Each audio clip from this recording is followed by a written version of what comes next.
Good evening, ladies and gentlemen. Welcome once again to In the Streets. As you know, Big Stone is very concerned about what is happening to us as a race of people. It is my job to expose anytime I see something that is out of line, something that bothers or affects me in particularly, and of course my race, which is black. Now you're looking at a photograph of a slave ship, and as you can see just by looking at the photograph, that we have thousands of black people jam packed in this ship. If you look closely, ladies and gentlemen, you'll see where they're not actually live pictures of human beings, but replicas of models that they used to make up this photograph. Now, if you look at the bottom of the picture, you'll see two images, one depicting a male and the other depicting a female. If you look very closely, these two images or these two figures are looking up towards the sky.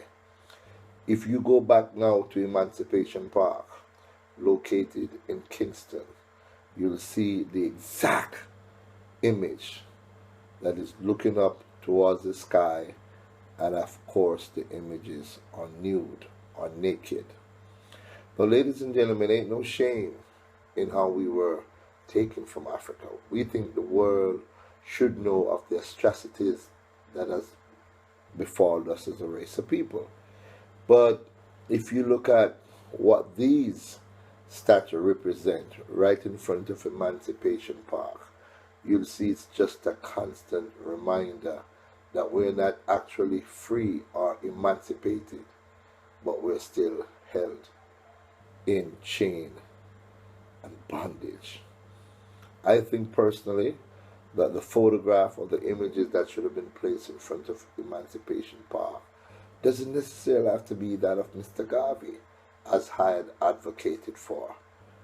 It could have easily been that of Nanny of the Maroons. It could easily be that of Samuel Sharp. It could easily be that of Paul Bogle. But ladies and gentlemen, they choose to put this image. Look at it. This image is a slave ship with thousands of slaves jam-packed like sardines. We have not come far, ladies and gentlemen. And of course, I'm sure this is not has nothing to do with our emancipation. This just shows us how it was when they had us shackled and stacked up like sardines. You be the judge. Take a look at this picture. And you be the judge and tell me if this is not identical to the pictures that is placed or the images that is placed in front of Emancipation Park. If you look at the photograph that I showed you before, and if you look at the photograph that you're looking at now, you'll see these images are identical to the image that was placed in front of Emancipation Park. Now we ask a big question. Was this a creation from thought as was previously understood? Because that's how I understood that. This great sculptor think of this great idea to put these people, naked black people, in front of the park. But when I dig deeper in my research, I found out that it wasn't an idea created by her, but actually something that was taken from somebody else's work and placed in front of Emancipation Park.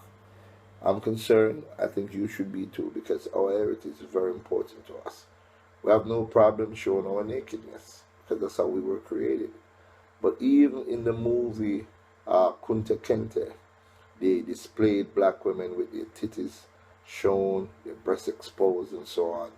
And I cannot remember one image of a white woman showing her breasts or her titties. So, ladies and gentlemen, maybe I missed that part of the movie. I don't know. Maybe I have to go back and watch that movie again. But they depict and they show black folks in the most demeaning of manner. We need to change. We need to wake up as a race of people and reclaim our rightful place on this earth. We were kings and queens of Africa. We were the civilization of the earth. We are the creators of civilization. Teach it to your children, teach it to yourself, and make sure what has happened to us in slavery never ever happen to us again. Up, you mighty race, you can accomplish what?